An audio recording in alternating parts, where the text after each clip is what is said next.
Genética e citogenética humana. Questão 1. Hemofilia. Herança ligada ao X. Hemofilia é uma doença de coagulação do sangue. A pessoa hemofílica sangra muito porque o sangue não consegue formar coágulos normalmente. A hemofilia é causada por um gene recessivo localizado no cromossomo X. Isso significa que o gene responsável está fisicamente no cromossomo X, não em um cromossomo autossômico. Vou usar uma notação. Vou usar a letra X com um sobrescrito para indicar qual versão do gene está presente.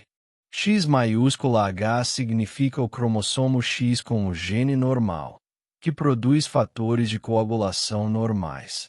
X minúscula H significa o cromossomo X com o gene para hemofilia, que não produz fatores de coagulação adequados. Agora a genética fica bem clara. Uma mulher normal homozigota tem 2 cromossomos X normais, XH. Uma mulher portadora tem um cromossomo X normal e um com o gene de hemofilia, XH. Ela é saudável porque tem o alelo normal também. Uma mulher hemofílica teria 2 cromossomos X com o gene de hemofilia, XH. Isso é muito raro porque ela precisaria herdar o alelo de hemofilia do pai e da mãe. Um homem normal tem um cromossomo X normal e um cromossomo Y, XHY. Um homem hemofílico tem um cromossomo X com o gene de hemofilia e um cromossomo Y, XHY. Como ele só tem um X, se esse X carrega o gene de hemofilia, ele expressa a doença. Agora o casal do problema. Mãe portadora, XH.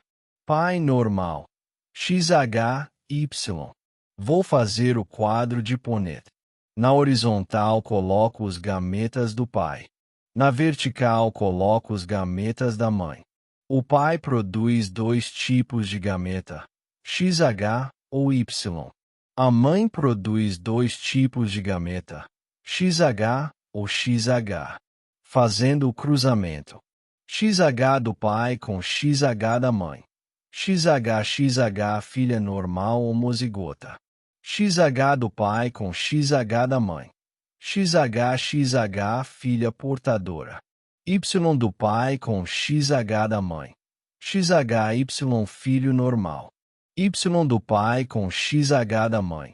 XHY filho hemofílico. Resultado para filhas: 50% normal homozigota, 50% portadora. Nenhuma filha hemofílica. Resultado para filhos: 50% normal, 50% hemofílico. Portanto, a probabilidade de ter uma filha hemofílica é 0%. Não é possível nesta combinação de pais. Questão 2. Doença autossômica recessiva, heredograma. Você tem uma mulher, vamos chamá-la de 2-1, que tem uma doença rara autossômica recessiva. Os pais dela, I1 e I2, não têm a doença. Isso nos diz algo importante. A doença é recessiva. A mulher 2-1 tem a doença. Isso significa que ela tem 2 alelos recessivos. Mas seus pais não têm a doença. Isso significa que cada um deles tem pelo menos um alelo normal. Mas eles conseguiram passar um alelo recessivo para a filha. Isso significa que cada um deles é portador. Cada um deles é heterozigoto. Vou usar a notação. A letra maiúscula representa o alelo dominante normal. A minúscula representa o alelo recessivo da doença. E um genótipo, A portador normal. E 2 genótipo, A portador normal. 2-1 genótipo, A doente. Agora 2-1 se casa com um homem, 2-2. Ele é normal. Sua família não tem histórico da doença. Assumir-se que ele é homozigoto dominante. 22 genótipo AA. O cruzamento é 21 AA com 22 AA. Todos os filhos receberão um A da mãe e um A do pai. Todos os filhos terão o genótipo AA. Todos os filhos serão portadores, mas todos serão fenotipicamente normais. Nenhum filho terá a doença. Portanto, a probabilidade de o primeiro filho ter a doença é 0%. Questão 3. Fibrose cística. Cálculo de risco. Fibrose cística é uma doença autossômica recessiva do sistema respiratório. A mulher 34 espera uma criança. O ultrassom mostrou que é uma menina. Para saber o risco, você precisa primeiro determinar o genótipo dos pais de 34. Você precisa analisar o heredograma completo. Vou presumir uma situação comum. Suponha que haja um afetado pela fibrose cística na família. Isso significa que o gene está segregando na família. Se 34 é normal, mas há afetados próximos, ele provavelmente é portador heterozigoto. Se o marido de 34 é de família sem histórico, ele é provavelmente homozigoto normal. Então você tem 34 como AA e marido como AA. O cruzamento é AA com AA. Os resultados são 50% AA, normal, homozigoto. 50% AA, portador normal. 0% AA afetado. Portanto, a probabilidade de a criança ter fibrose cística é 0%. Mas, se ambos os pais fossem portadores, 3-4 como AA e marido como AA, então o resultado seria diferente. O cruzamento seria AA com AA. Os resultados seriam 25% AA normal, 50% AA portador, 25% AA afetado. Nesse caso, a probabilidade seria 25%. Importante: fibrose cística é autossômica. O sexo da criança não afeta. Uma menina tem a mesma probabilidade que um menino. Questão 4. Tipo de herança. Análise de padrões em heredograma. Para determinar o tipo de herança, você analisa alguns padrões importantes no heredograma. Primeiro, você conta quem está afetado. São homens? São mulheres? São ambos? Segundo, você vê em quantas gerações a doença aparece. Está em cada geração ou pula gerações? Terceiro, você vê como a doença é transmitida. De pai para filho, de mãe para filhos. Se a doença afeta homens e mulheres igualmente, aparece em cada geração e é transmitida tanto por homens quanto por mulheres, provavelmente é autossômica dominante. Se a doença afeta homens e mulheres, mas pula gerações, e vem de pais que não têm a doença, é provavelmente autossômica recessiva. Se a doença afeta principalmente homens, raramente afeta mulheres, e as mulheres afetadas tiveram pai afetado, provavelmente é ligada ao X recessiva. Se apenas homens são afetados, e todos os filhos de um homem afetado são afetados, e as filhas não são afetadas, é provavelmente ligada ao Y. Se mulheres são afetadas mais que homens, ou se homens afetados têm todas as filhas afetadas e nenhum filho afetado, é provavelmente ligada ao X dominante. Sem ver o heredograma específico, é impossível responder exatamente, mas você usa esses critérios. Questão 5. Síndrome de Turner. Cromatina sexual. A síndrome de Turner é uma condição cromossômica. Uma pessoa com síndrome de Turner tem apenas um cromossomo X. Seu cariótipo é 45X. Normalmente, uma mulher tem 46 cromossomos, 2X e 22 pares de autossomos. Um homem tem 46 cromossomos, 1X, 1Y e 22 pares de autossomos. Uma pessoa com síndrome de Turner tem apenas 45 cromossomos, 1X e 22 pares de autossomos. Falta um cromossomo sexual. Agora, sobre cromatina sexual. Cromatina sexual, também chamada de corpúsculo de Barr, é uma estrutura visível no núcleo de uma célula. É um dos cromossomos X que está condensado e inativo. Uma mulher normal com 2X tem um X inativo em cada célula. Então tem uma cromatina sexual. Um homem normal com um X e um Y tem apenas um X. Não há segundo X para inativar. Então tem 0 cromatinas sexuais. Uma pessoa com síndrome de Turner tem apenas um X. Não há segundo X para inativar. Então tem 0 cromatinas sexuais.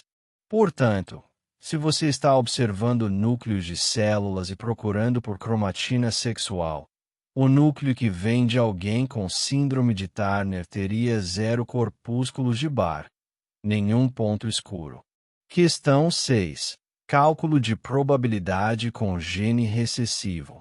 O problema diz que P representa o gene normal dominante e P representa o alelo recessivo. Pessoas com genótipo PP são doentes. Você tem um homem A e uma mulher B precisa determinar a probabilidade de terem um filho doente. Para fazer isso, você precisa primeiro saber os genótipos de A e B. Se o heredograma mostra que A é um homem normal, mas tem familiares doentes, e B é uma mulher normal também, você precisa deduzir. Se os pais já eram um normal e outro normal, mas A tem irmão doente, então ambos os pais são PP. Então A tem uma probabilidade de 2/3 de ser PP ou PP. Se você faz a análise correta do heredograma específico, você consegue determinar se A é PP. A probabilidade de filho doente é 0. A é PP. Você precisa saber o genótipo de B. Se A é PP e B é PP, metade dos filhos serão PP e metade PP. 50% doente. Se A é PP e B é PP, 25% doente. Se A é PP e B é PP, 0% doente. Sem ver o heredograma exato, não consigo dar a resposta exata, mas o processo é esse. Questão 7. Daltonismo. Qual heredograma não poderia representar? Daltonismo é uma forma de cegueira de cores. A maioria dos casos é causada por um gene recessivo no cromossomo X. Um homem daltônico tem genótipo XDY. Uma mulher portadora tem genótipo XDXD. Uma mulher afetada teria genótipo XDXD, que é muito raro porque requer que seu pai seja daltônico e sua mãe seja pelo menos portadora. Se um rapaz descobriu que é daltônico, ele tem genótipo XDY. Ele recebeu o cromossomo X com o gene de daltonismo de sua mãe. Sua mãe é pelo menos XDXD, portadora, ou XDXD afetada. Seu pai contribuiu com o cromossomo Y. Seu pai é XDY normal ou XDY daltônico. Agora, qual heredograma não poderia representar esse rapaz daltônico? Um heredograma que mostrasse que ele recebeu o XD de seu pai não faz sentido.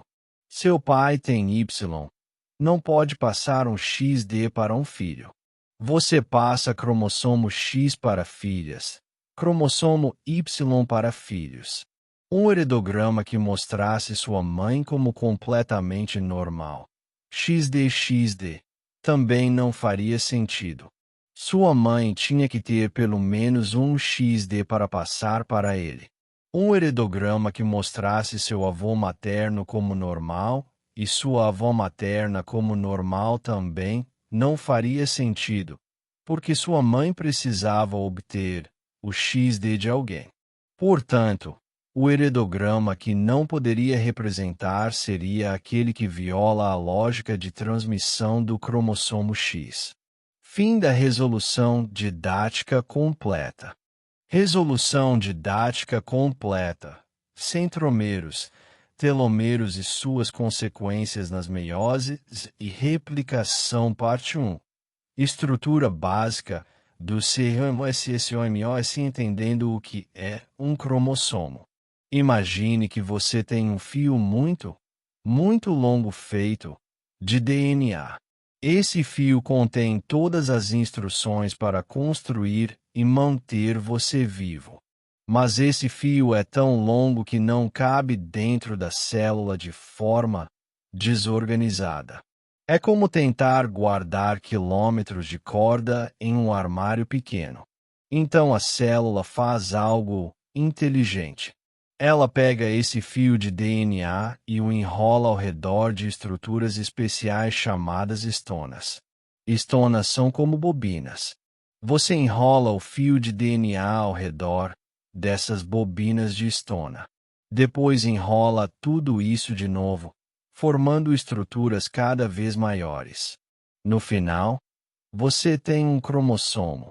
Um cromossomo é DNA altamente organizado e compactado. Um cromossomo normal tem 3 regiões principais que são absolutamente críticas para sua função. Existem os braços do cromossomo, que contêm os genes. Existem o centrômero, que é a região no meio. E existem os telômeros, que são as extremidades. Vou focar agora nessas duas estruturas especiais, o centrômero e o telômero. Parte 2. O centrômero e sua importância. O que é o centrômero? O centrômero é uma região específica e bem definida de cada cromossomo. É como o ponto de cintura do cromossomo. Se você imaginar um cromossomo como tendo 2 braços saindo do meio, o centrômero é exatamente esse ponto do meio. Mas o centrômero não é apenas um ponto visual. É uma estrutura muito complexa feita de DNA especial e proteínas especiais. O DNA no centrômero é diferente do DNA nos braços. Tem sequências de DNA que se repetem muitas e muitas vezes. É como um padrão que se repete continuamente. As proteínas no centrômero são ainda mais importantes. Existe um complexo de proteínas chamado cinetócoro. Esse cinetócoro é como uma máquina molecular que faz uma coisa muito específica. Ele conecta o cromossomo aos tubos que puxam durante a divisão celular. Por que o centrômero é tão importante? Durante a divisão celular, as células precisam separar os cromossomos. Imagine que você tem um cromossomo. Precisa copiá-lo. Depois precisa puxar cada cópia para lados opostos da célula para que quando a célula se dividir em duas, cada célula filha receba uma cópia. Mas como você puxa o cromossomo? Os cromossomos são estruturas frágeis feitas de DNA e proteína. Se você puxar nos braços, pode danificá-los. Isso danificaria os genes. Seria catastrófico. Então a célula desenvolveu o centrômero para esse propósito.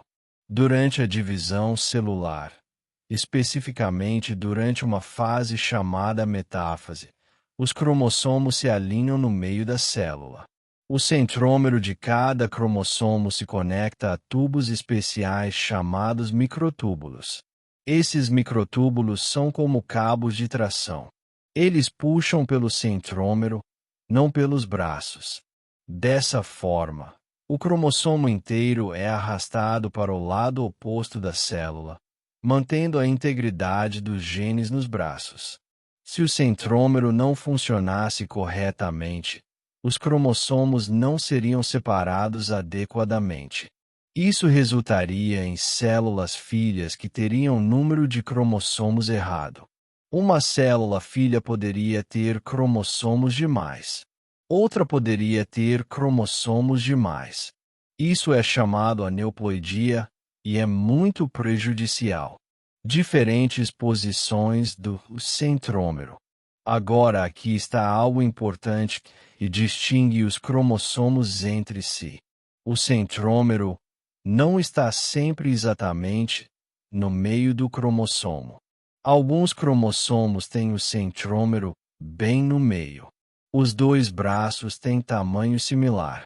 Chamamos esses cromossomos de metacêntricos.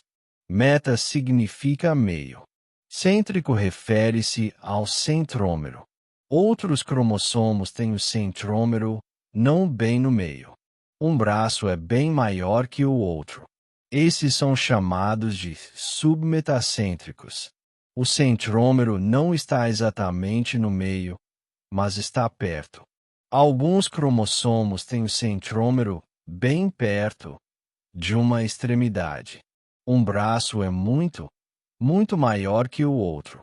Esses são chamados de acrocêntricos. Acro significa extremidade. E alguns cromossomos têm o centrômero bem no final, na extremidade. Praticamente não há braço curto. Esses são chamados de telocêntricos. Telo significa fim. Qual é a consequência disso? Quando o cromossomo é puxado durante a divisão, a forma como ele se move é ligeiramente diferente. Um cromossomo metacêntrico é puxado mais simetricamente. Um cromossomo acrocêntrico pode se dobrar e se mover de forma diferente durante o processo. Mas o princípio é o mesmo. O centrômero é sempre puxado. Parte 3. Os telômeros e sua importância. O que é um telômero? Se o centrômero é o meio do cromossomo, o telômero é a extremidade. Telômero vem de telo, que significa fim, mais mero, que significa parte. Um telômero é a estrutura que fica nas extremidades do cromossomo. Assim como o centrômero, o telômero não é apenas um ponto. É uma estrutura bem complexa. Consiste em DNA especial e proteínas especiais. O DNA nos telômeros é bem diferente do DNA nos genes. É uma sequência de DNA que se repete muitas vezes. Em humanos, a sequência é as letras T, T, A, G, G, G. Essa sequência se repete centenas de vezes em cada telômero. É sempre a mesma sequência, repetida de novo e de novo e de novo. Além do DNA, existem proteínas especiais no telômero chamadas Shelton. Essa é uma abreviação de um nome muito comprido de um complexo proteico. Essas proteínas protegem o telômero. Por que o telômero é tão importante? O telômero faz algo crítico. Protege as extremidades do cromossomo. Imagine um fio. Se você cortar um fio normal, as duas extremidades do fio começam a desfiar. As fibras individuais começam a se soltar e se desorganizam. Assim é sem o telômero. O DNA é como um fio. Se a extremidade do cromossomo estivesse exposta, o DNA começaria a se degradar. Enzimas podiam danificá-lo. Outras células poderiam confundir o cromossomo com DNA estranho e tentar destruí-lo. Os telômeros previnem isso. Eles cobrem as extremidades do cromossomo como um tampão. Eles protegem o DNA real dos genes. Mas o telomero faz mais que apenas proteger. Ele também resolve um problema muito especial chamado problema da replicação das extremidades. O problema da replicação das extremidades. Aqui está um problema que as células enfrentam quando replicam DNA. A DNA polimerase é a enzima que copia DNA. Ela funciona bem, mas tem uma limitação. Ela só consegue adicionar nucleotídeos em uma direção. Especificamente, ela só consegue adicionar nucleotídeos na direção 5' para 3'. Agora, o DNA tem duas fitas. Uma fita vai em uma direção. A outra fita vai na direção oposta.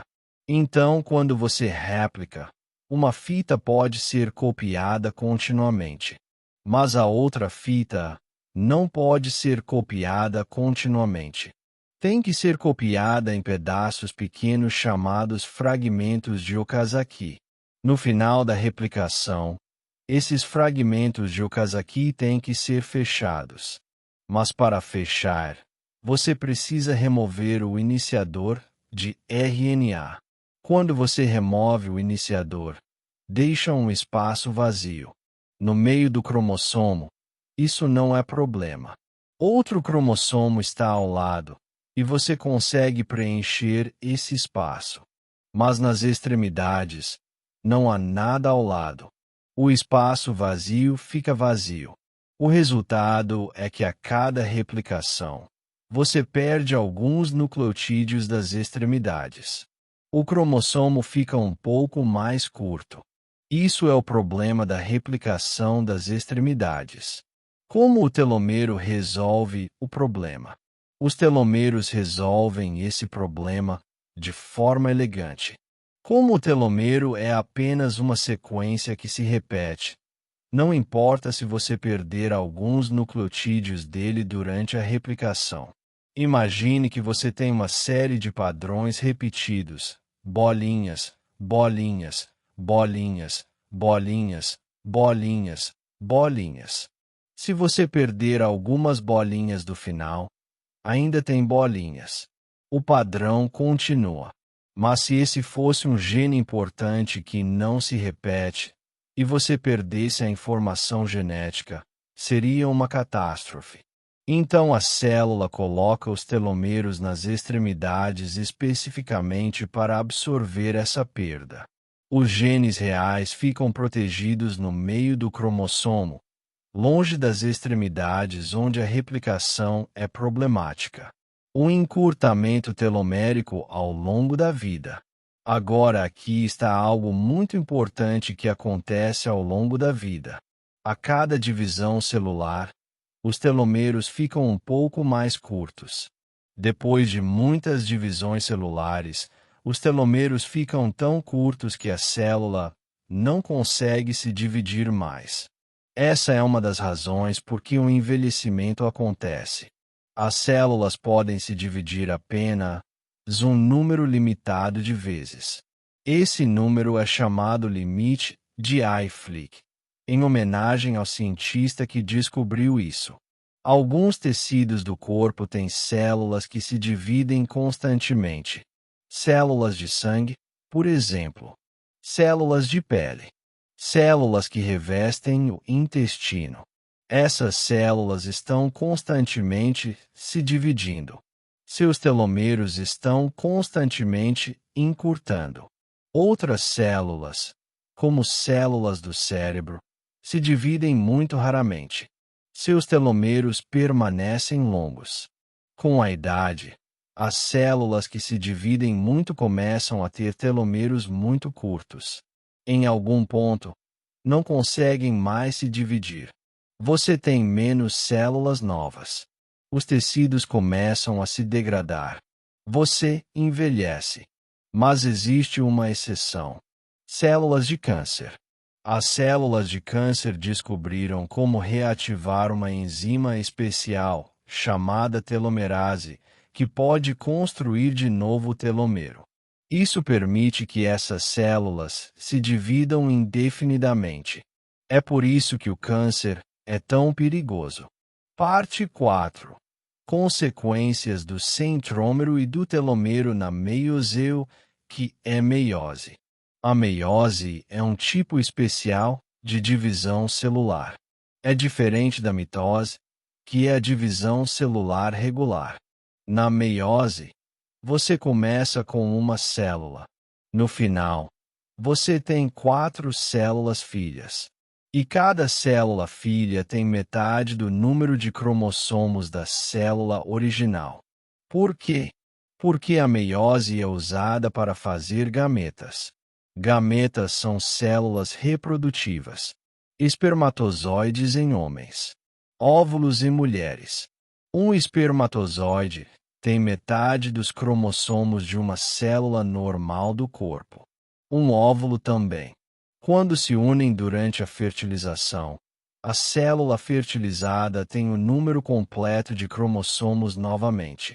Como o centrômero funciona na meiose 1? A meiose tem várias fases. A primeira fase importante é chamada meiose 1. Nessa fase, os cromossomos homólogos se separam. Cromossomos homólogos são pares. Você tem um cromossomo que veio da sua mãe. Você tem um cromossomo que veio do seu pai. São similares, mas não idênticos. Isso é um par homólogo. Na meiose 1, esses pares homólogos são separados. Um vai para uma célula filha. O outro vai para outra célula filha. Como isso acontece? Pelo centrômero, exatamente como na mitose. Os microtúbulos se conectam aos centrômeros. Puxam os cromossomos para os lados opostos da célula. Mas aqui está a diferença. Na mitose, você está separando cromossomos que foram duplicados, mas ainda estão conectados no centrômero. Você os separa de forma que cada cromossomo inteiro vai para cada célula filha. Na meiose 1, você está separando pares de cromossomos. Cada cromossomo no par ainda está em 2 cópias, conectadas no centrômero. Mas você não está separando essas cópias. Você está separando os cromossomos completos inteiros. Um cromossomo inteiro, com suas 2 cópias ainda conectadas, vai para uma célula filha. O cromossomo homólogo inteiro, também com suas 2 cópias ainda conectadas, vai para outra célula filha. Isso é crítico. Se o centrômero não funcionasse corretamente nessa fase, você poderia ter uma célula filha que recebe 2 cromossomos quando deveria receber um, ou nenhum quando deveria receber um.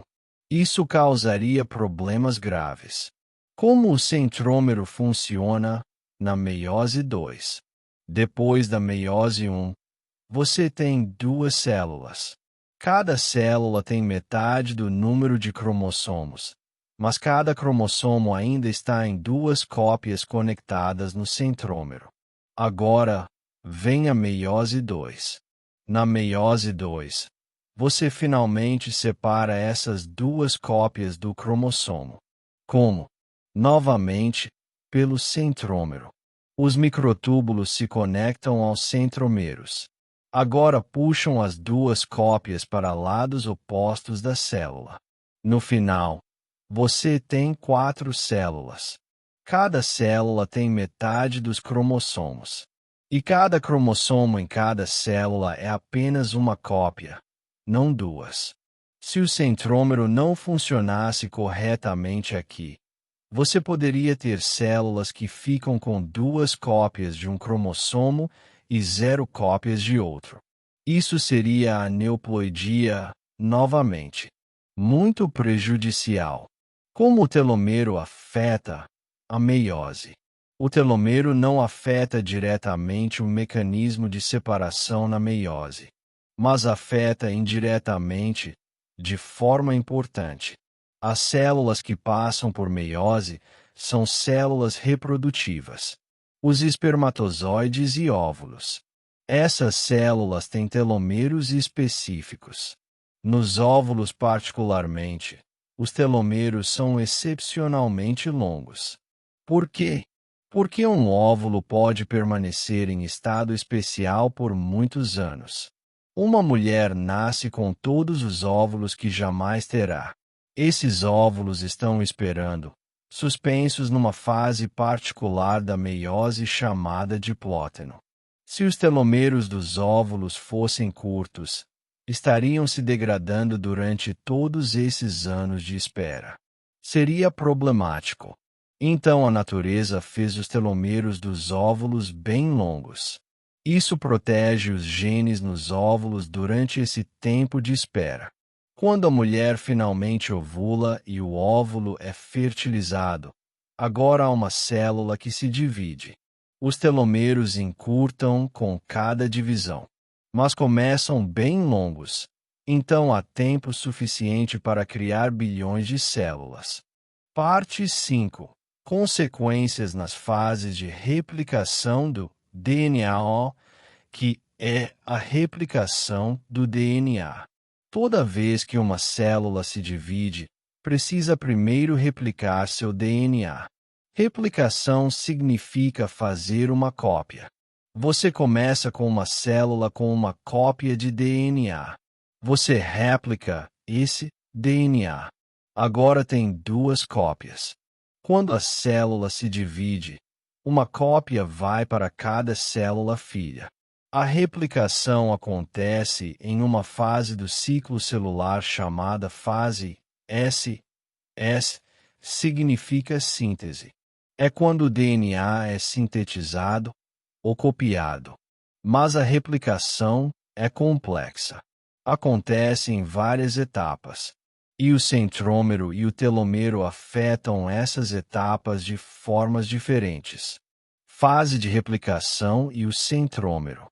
Durante a fase de replicação, o DNA inteiro do cromossomo é copiado. Isso inclui o centrômero. O DNA no centrômero se replica como qualquer outro DNA. Mas como é uma sequência que se repete, há um problema especial. Quando você copia uma sequência que se repete, a DNA polimerase às vezes pode deslizar. É como quando você está digitando a mesma letra muitas vezes e o dedo escorrega e digita um número a mais ou a menos.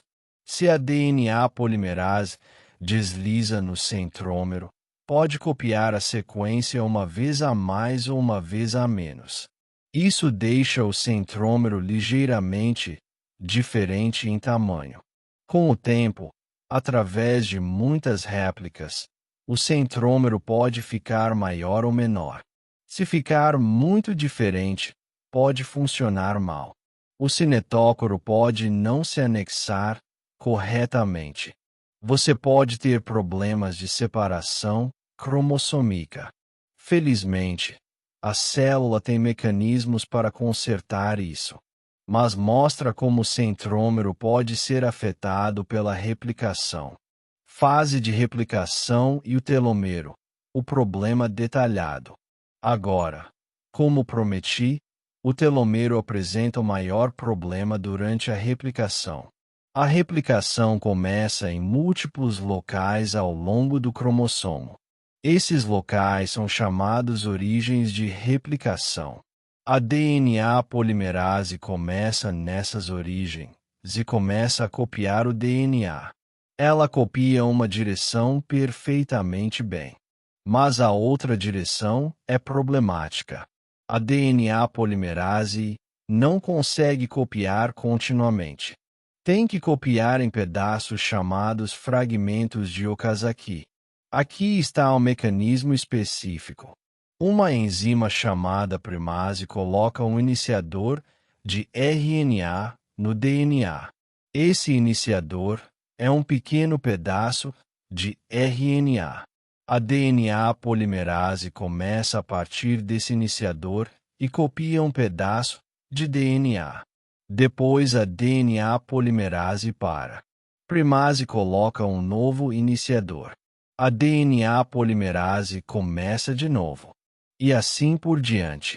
No final, você tem muitos fragmentos de Okazaki. Uma enzima chamada DNA ligase vem e liga todos esses fragmentos juntos. Mas primeiro, os iniciadores de RNA têm que ser removidos. No meio do cromossomo, quando você remove um iniciador, deixa um espaço. Mas a DNA polimerase consegue preencher esse espaço usando a fita complementar como molde. Mas nas extremidades do cromossomo, quando você remove o último iniciador, deixa um espaço que não consegue ser preenchido. Não há fita complementar ao lado para servir de molde. O resultado é que você perde nucleotídeos das extremidades. Você perde mais da fita que foi replicada com fragmentos de Okazaki. Essa fita é a que tem o telomero. Então você perde nucleotídeos do telomero. Isso acontece a cada replicação. A cada divisão celular, você perde nucleotídeos. Como a célula lida com a replicação telomérica? Agora, como a célula lida com isso? Na maioria das células somáticas, ou seja, células do corpo que não são células reprodutivas, a célula simplesmente aceita que os telômeros vão encurtar. Como mencionei, isso é parte do envelhecimento. Mas em células reprodutivas, em gâmetas, em células que precisam se dividir muitas vezes, existe uma enzima especial chamada telomerase. A telomerase é bem interessante. Tem uma proteína. Tem um pequeno pedaço de RNA embutido nela. Essa telomerase vai até a extremidade do cromossomo. Usa seu RNA interno como molde. Adiciona nucleotídeos ao telomero. Estende o telomero. Dessa forma, a célula consegue adicionar de volta alguns dos nucleotídeos que perdeu durante a replicação. Os telomeros não encurtam tanto.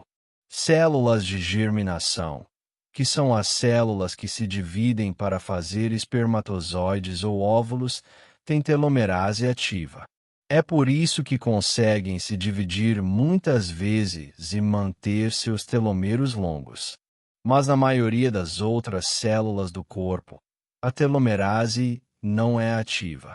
Os telomeros encurtam com o tempo. Parte 6. Consequências de problemas com centrômero e telômero quando o centrômero não funciona bem. Se o centrômero tem um problema e não funciona bem durante a divisão celular, você consegue ter aneuploidia. Aneuploidia significa número anormal de cromossomos. Pode ser um cromossomo extra. Pode ser um cromossomo faltando. A síndrome de Down é um exemplo. Uma pessoa com síndrome de Down tem 3 cópias do cromossomo 21 em vez de 2. É chamada trissomia 21. A síndrome de Edwards é outra. Uma pessoa com síndrome de Edwards tem 3 cópias do cromossomo 18. É trissomia 18. A síndrome de Patau é mais uma. Uma pessoa com síndrome de Patau tem 3 cópias do cromossomo 13. É trissomia 13. Essas condições geralmente resultam de problemas durante a meiose. O centrômero não funciona bem. Os cromossomas não são separados corretamente. Uma célula filha recebe 2 cromossomos quando deveria receber um. A outra célula filha recebe nenhum quando deveria receber um. Quando essa célula filha defeituosa é um óvulo ou um espermatozoide e é fertilizada, você consegue essas condições de aneuploidia. Quando o telomero é muito curto. Se uma pessoa herda células que já têm telomeros curtos, ou se uma pessoa tem uma doença que causa encurtamento rápido dos telomeros, pode ter o que é chamado síndrome de telômero curto. Pessoas com essa síndrome podem ter vários problemas. Alguns têm risco aumentado de câncer. Outros têm problemas no sangue. Outros têm problemas no pulmão ou no fígado. Por quê? Porque certos órgãos têm células que se dividem muito. Células de sangue, células de pele, células que revestem o intestino. Quando os telômeros já começam curtos, essas células chegam ao limite de Hayflick muito mais rápido. Não conseguem mais se dividir. Você não consegue gerar células novas. O tecido começa a falhar. Quando o telômero é muito longo, o oposto também pode ser um problema. Se uma pessoa tem telômeros excepcionalmente longos, ou se tem telomerase ativa quando não deveria ter, pode ter risco aumentado de câncer. Por quê? Porque o câncer depende de células que conseguem se dividir indefinidamente. Se as células têm telômeros muito longos ou telomerase ativa, conseguem se dividir mais e mais vezes. Conseguem se tornar cancerosas. De fato, a maioria das células de câncer tem telomerase ativa. É uma das características que permite o câncer crescer tão rápido. Conclusão: o centrômero e o telômero são estruturas simples em conceito, mas incrivelmente importantes na prática. O centrômero garante que cromossomos sejam separados corretamente durante a divisão celular. Se não funcionasse bem, você teria anormalidades cromossômicas. Isso causaria anomalias congênitas ou morte fetal. O telômero protege as extremidades dos cromossomos e resolve o problema de replicação das extremidades. Sem telômeros, os genes seriam perdidos a cada replicação. Com telômeros, os genes são mantidos seguros. Mas com o tempo, os telômeros encurtam. Isso limita quantas vezes uma célula consegue se dividir. Isso contribui para o envelhecimento. Na meiose, o centrômero garante que genes sejam distribuídos corretamente para óvulos e espermatozoides. O telômero garante que os óvulos e espermatozoides tenham cromossomos intactos. Durante a replicação, o centrômero é copiado como qualquer outro DNA, mas pode ter problemas por suas sequências repetidas. O telômero apresenta o maior desafio. A incapacidade de copiar completamente as extremidades causa encurtamento. A célula usa telomerase para tentar compensar, mas na maioria das células é uma batalha perdida. Eventualmente, os telômeros se tornam tão curtos que a divisão celular para. É tempo de a célula entrar em repouso ou morrer. Essas estruturas simples de DNA são fundamentais para como você envelhece, como você se reproduz e como o câncer se desenvolve. Elas são verdadeiramente estruturas importantes.